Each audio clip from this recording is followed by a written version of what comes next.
could do. One report said you will be a bold choice for defense minister. Oh.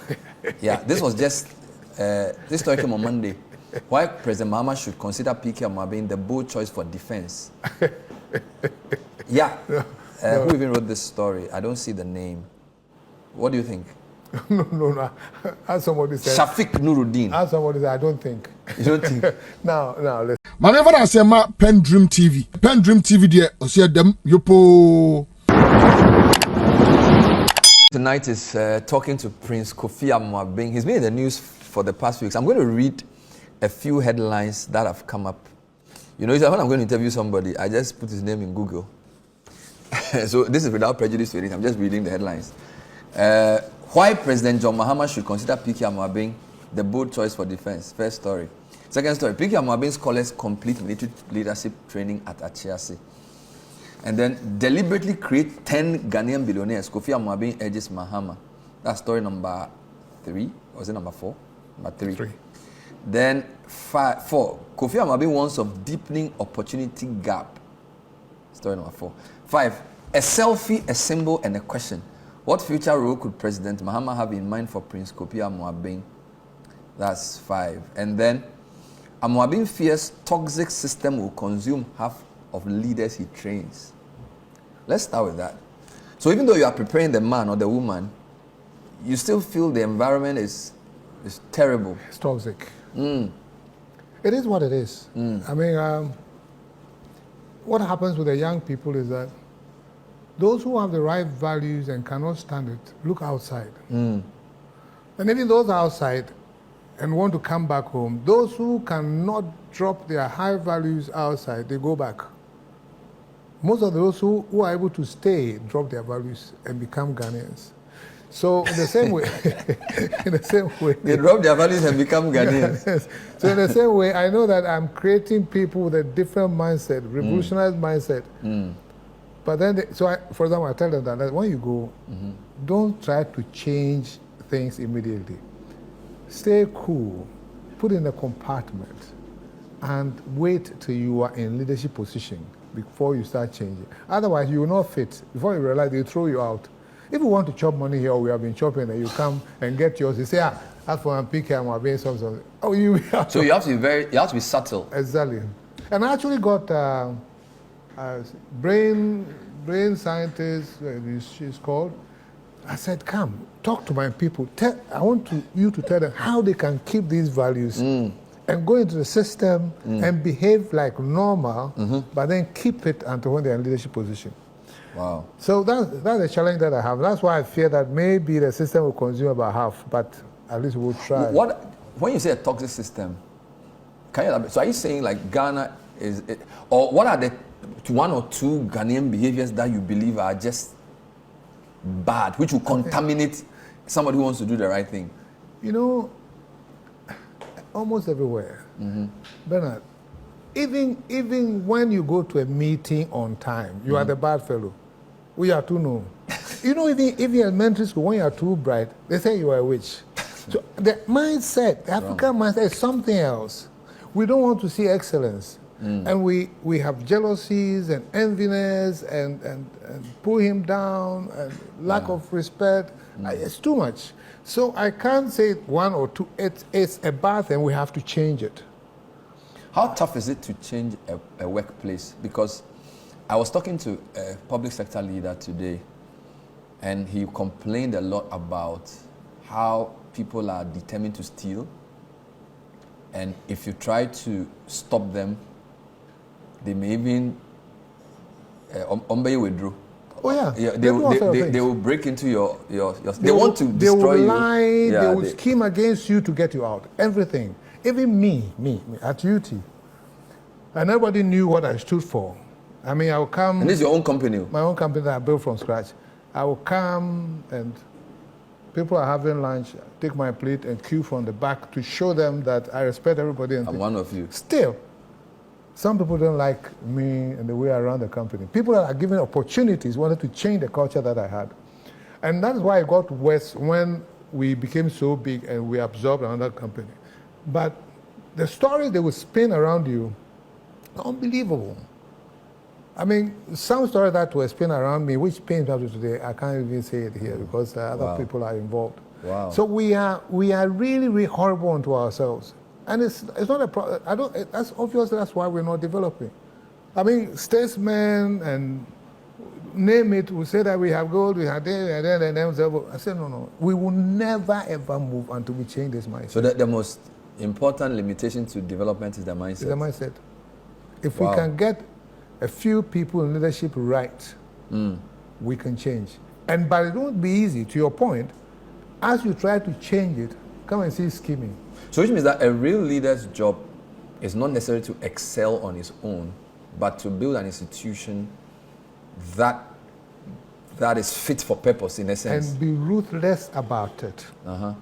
You know, take my favorite president, I've never met him, Kagame. Yeah. Now, he says he's taking his people from point A to point B. Well, so he has a vision. And let's say the population is about, say, 5-10 million.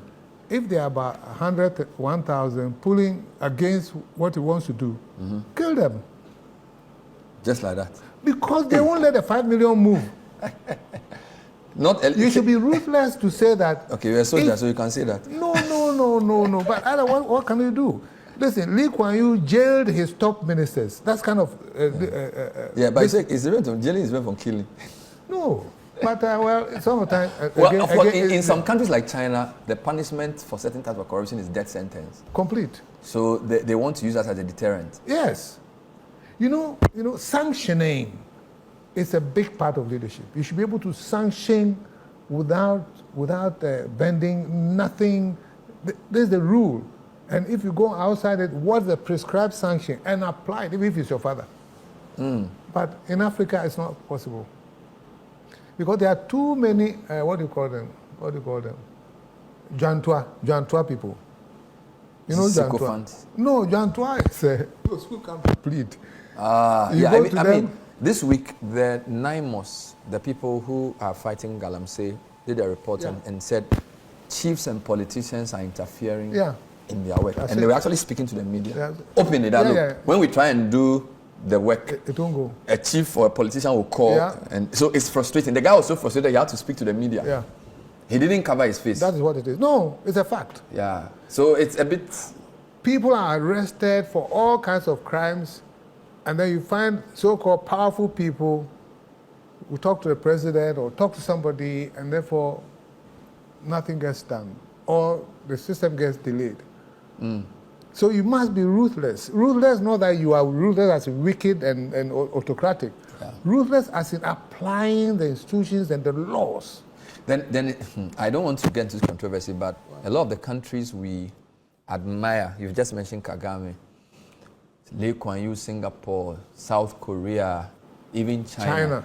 The way they even elect their leaders and the length of time they have. And they don't do elections every 4 years. They don't need delegates to be paid to choose a leader. Can you imagine? You know what I'm saying? And they don't even... They have a long time to do their work. Yes. The only problem is that in Africa, when somebody wants a long time, he will not be accountable. But these guys are still accountable. They're accountable. So I don't even know whether I agree with the mindset, but part of the problem is also the system we run. Because if I have to pay people to vote for me to become their leader, how on earth am I going to discipline them? And you have to get your monies back. Very important. So the system on top of the mindset makes it difficult. The political system, right? But you can get one person in a place who can change it. But that person, if it by election, will not be elected. So let's talk about the man here. He has had 4 years of vice presidency, 4 years of presidency, 4 years of opposition. Prior to this, he was MP for another 8 years. Very prepared for this job. He hasn't had an election. He should be the guy, right? Or is the time is too short? Or the people in his party may not agree. Which is which? Because he looks like the best person to do this. As a person, fantastic. We are lucky to have him as a president. But the people and the mindset of the people that he has to change, that's where the problem is.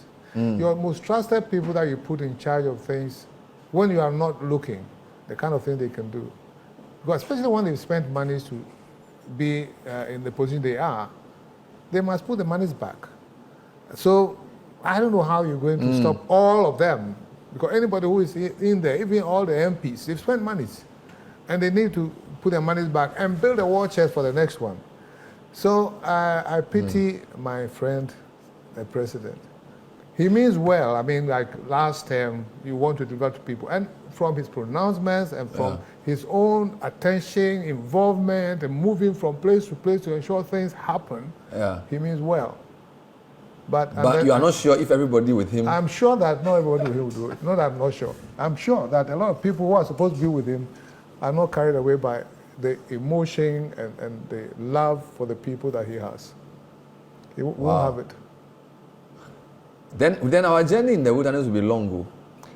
That is why I'm doing my bit and putting people right into the system. You know, even in the workplaces, if you can get some PKMWB people to be heads of departments, that alone will help the entrepreneurs and things and the institutions. Eventually they move up. And as I said, eventually we can get some in politics, probably head of state or whatever. And I know what I built in a period of about 20 years. Yeah. It wasn't because I'm anything special, because people said I was crazy. If you take my money, you have to pay. If my brother misbehaves, I sack him. This, that.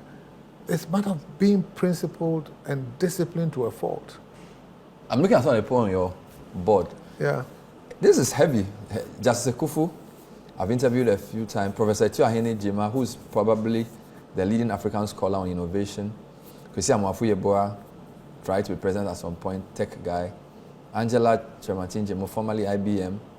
Iredefa, we all know Fidelity Bank, Sam Jonah, who you said was the chapel prefect at your time. Yeah, he was my chapel prefect. I can't believe it. Is it that the chapel prefect was given to the next most eligible school prefect? Yeah. Possibly. Yeah. Yeah. So maybe at the time he wasn't SP, so he became chapel. Yeah, he became chapel. And he had to be Anglican. He was Anglican. Yeah. He was Anglican. Wow. So he was the chapel prefect at your time. Chapel prefect at my time. And with Techapia Zipe, the only person I don't know here is Derwin. So because Felix is the guy behind the High Street Journal. Absolutely. So who is Derwin?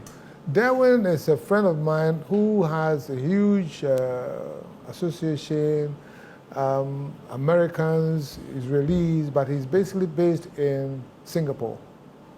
And when I told him about that, this is what I want to form and the reason behind it, he said he'll be there to help anytime. But he hasn't got the time, so I don't see him. But I also see some generation issues. So you see, her leadership is much older. I think Edward, Efa, and Etuahene are also a bit in the older, and Sam Jonah are one generation. Andrew, Felix are a bit younger. And Angela as well. Is that also part of the mix? Well, it wasn't planned. You know, because when I was starting, I wanted credibility to what I was doing. And once I called them, and interesting enough, anyone that I called said, Kofi, listen, I'm with you. You do it. You know, and so to go and launch this foundation, I needed people who had traveled the distance and have credibility in the system, and a mixture of it.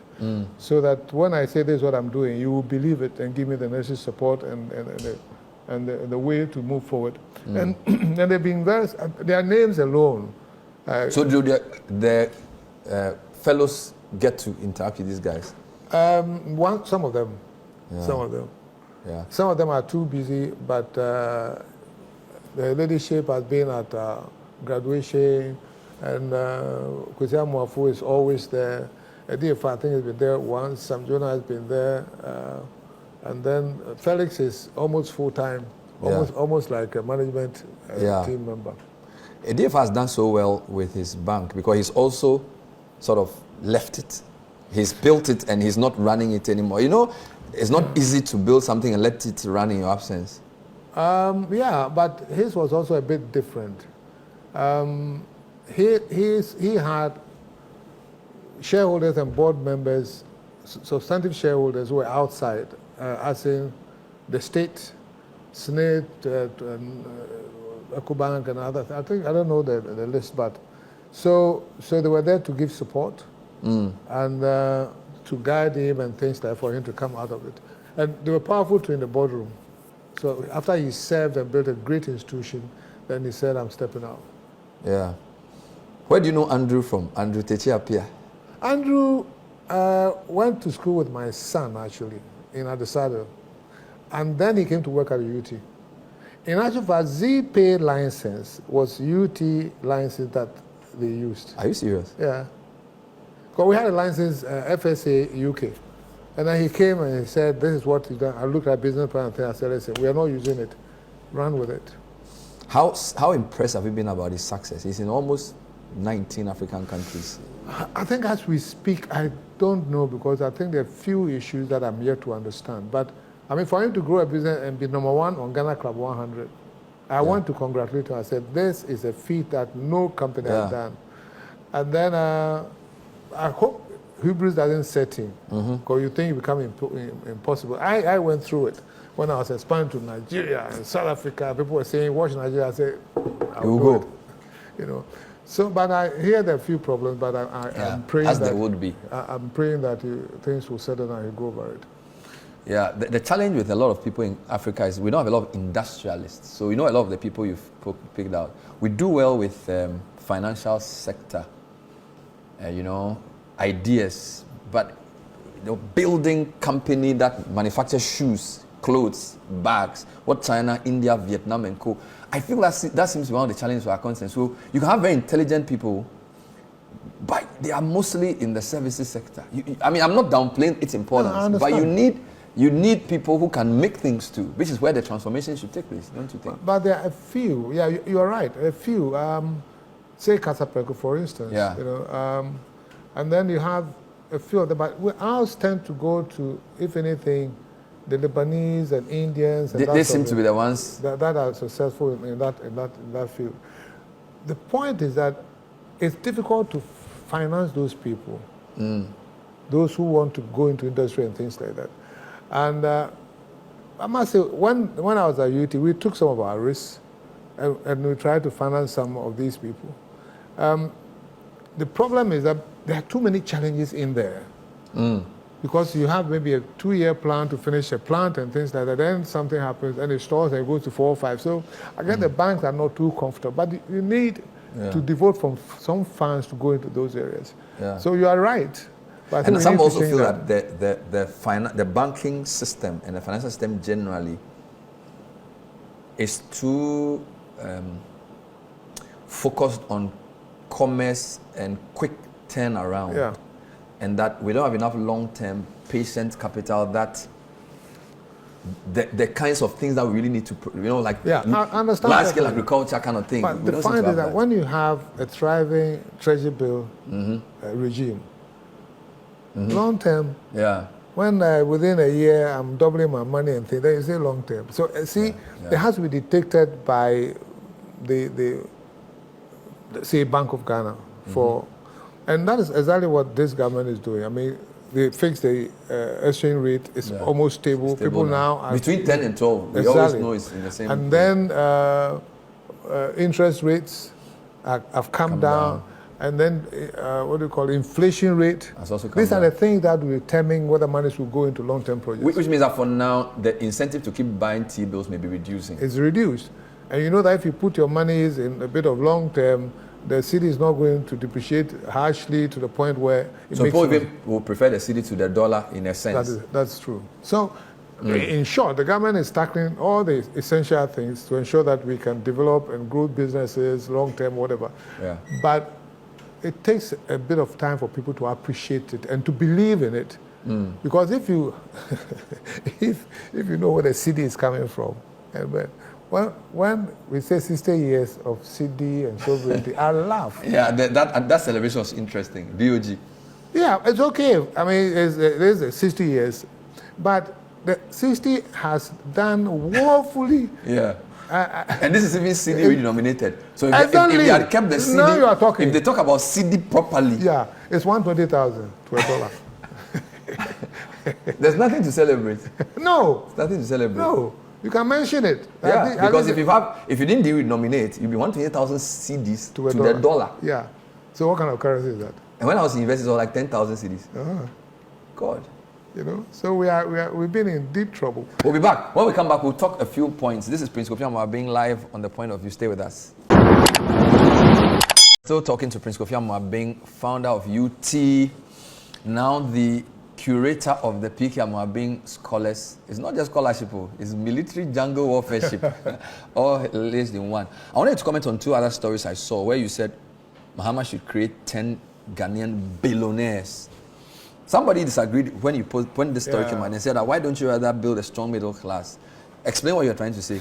Now, thank you very much. The point is, I know not only this governments come and they say they want to attend to poverty alleviation, and therefore they try to give money to artisans and people starting businesses. You know the story about the mass locks and all those where the monies go and it doesn't create anything. Maybe they get something small out of it. Now, if you really, really want to create employment, you must identify companies that have credibility. Companies that are run transparently and honestly, and they pay their taxes and state contribution. You should have some criteria and say that these people, let's say they build their companies for 10 years, this is where they've come, and intentionally support them, even with grants. Because as soon as you put the monies with these people, immediately they start employing people for the project that they have. The projects are there, except that they don't have the funding. And then the government starts getting some of the money back through taxes and through corporate tax, through personal tax and things like that. And they can employ a lot more people sustainable and faster than when you give the monies out to some lucky food soldiers because of bread. That's what I mean. So if you really want sustainable employment and verifiable and with conviction, that's where the money should go. But generally, millionaires are created with the support of the state. Absolutely. It happened in Korea, China, everywhere. Now, one thing which I know and expect from Ghanaians and Africans is that it's our nature to be jealous and envy people because they are successful and they are billionaires, and so what? Then they think they respect themselves more. I beg you. People should realize that billionaires, successful people, leaders are living in a state of glorified curse. Let me explain that. They still have their one stomach. What are they going to do with the money? Build more houses. They have only one buy cars. They can't sleep in more than one. Do whatever you want. But the money will still go to the people somehow, except in the case of Africa, you probably carry it outside, which is sad. But the billionaire is not living a better life. I tell you, using myself, and I've been a millionaire before, I live a better, relaxed life now than when I was Johnny Walker, Moses CEO, and I was on billboards. I tell you, those days, I get up in the morning. In fact, I come from Ukraine to me Sunday night, top speed, because I have escrow in the morning, I have meeting, Bank of Ghana, I have to talk to other banks. By 4 p.m., I've not eaten. And I'm not even aware I've not eaten. And then, you know what? When I'm feeling hungry, I'll tell my secretary that you go and buy the cocoa and bring inside the car, because people shouldn't see that I'm buying cocoa. And I'm eating, I'm going for another meeting. And you can see somebody who hasn't got money, not too much, or not even relaxed life. So I tell you, do not envy and feel jealous about successful people. No. It's a glorified curse. It's a glorified curse. Use that, I say it. You know, so the people who are criticizing the fact that says we should create billionaires are thinking, we want to create people who come and lord over. No. Leave them alone. So a billionaire knows how to turn around money. He knows how to turn and absorb more people into a system. Absolutely. They are ready to employ more people. And the good ones have good intentions. They want to help people. That is why they sacrifice their time and everything. Forget about what they own. I mean, the guy owns a plane. Sometimes going inside that plane to go and fly out, it's a chore. You are cursing yourself. That you wish you could sleep a bit more, but anyway, they say you should be there at 7 a.m. And you are envying him. No, me, I'll go on my golf course. But what role could Mahama is your friend. Yeah. You are a very experienced man. You are building the future 20 people at a time. But a lot of media speculation about what you could do. One report said you will be a bold choice for defense minister. Oh. Yeah, this was just, this story came on Monday. Why President Mahama should consider PK Amoabeng the bold choice for defense. Yeah.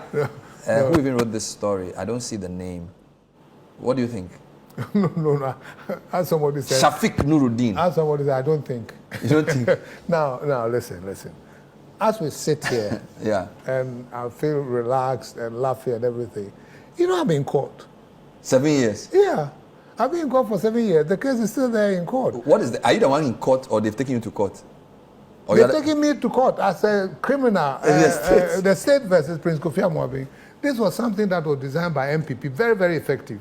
After they destroyed what I built, then they bundled me and put me in court. And then they took my passport and closed my bank accounts, froze my bank accounts, destroyed everything. And I'm in court after today. Now I don't even have a next court date. Can you imagine? And you see... But how's the case going? I don't have a court date. But I know, this is serious matter. Now, you see, wow. The sad aspect of this, and probably that's why I started doing something with my life, is that I don't think God took me through the life I've led, UT and everything, for it to go to waste. Yeah. So when the bank was collapsing and I was under all this pressure, I said, what do I have to give back to the system? I must have something. And I said, no, wait a minute. At least my experiences cannot be taken away. So I wrote 3 books. And then I started a foundation, all about giving back what I have. And I didn't sit to say that I'm waiting for the court to be over and start crying. No. At any point in time, you have something to give back to the system. So that's what I'm doing. Now, what it deprived, their action deprived this country of my services. I could have been on a lot of boards because my experience people wanted, but I couldn't because I'm a suspected criminal. And I couldn't even move and do a whole lot of things. And I lived with it. I wanted to go to US, my daughter's graduation. They actually sent someone to US Embassy, letter to US Embassy and said I shouldn't go, when the court had given my passport back. So I came back, you know what I did? I put my bag down, packed another bag, and went to Kukrantumi. If they don't let you go to US, you go to your hometown. And I said, I haven't saved money. I saved money, leave me alone. No, you're laughing, but it's a crazy situation. Yeah. But you have to survive. But why won't your lawyers file for no case or something? I think at the right time, they might want to do something. Because 7 years is a long time for a case. And you see how we destroy our own. For somebody that has got national honors and acknowledged international and everything, they kill you. They kill you. Wow. Yeah, that's what I... Somebody said that one admirable thing about you is that you didn't let your company's success or its collapse to define you. Because a lot of people who used to be something, when that something is no longer there, they can't even talk. You are here, Charlie. You are just happy. It's a good point you've made. You see, we come to the world to acquire worldly things, but we want to use the worldly things to impact the world, because you won't go with it. Yeah. So no matter what you use the worldly things you acquire to impact the world, like knowledge, like money, like your health, and whatever you know.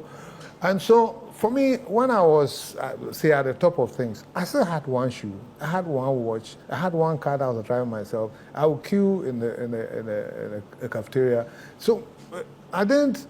The monies and the word did not define me, did not change me.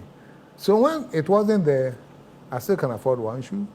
My one watch hasn't gotten spoiled. So my life became normal and I can afford one car. Wow. But it's when you raise yourself and the money and the wealth is what defines you, then without those monies, you commit suicide. And somebody came to me when the bank was closed and said, Kofi, why are you staying on the 8th floor? And I said, why? He said, go to the ground floor. I said, do you think I will jump? And that's my very good friend who was concerned about me. Oh, Lord. Wow. Look, we wish you well. The Amoabeng cohort, congratulations on passing through. We really hope this thing becomes systemized so that we can have a new generation of Ghanaian leaders in the image of this great Ghanaian citizen. Thanks for being on the show. Always good to have you. I've had a good laugh today. I'm not PENDREAM TV. Now, so far so good. Say open online portal e Ghana. Nipa share, nipa follow, nipa comment here. To my best of knowledge, without any biases, I PENDREAM TV.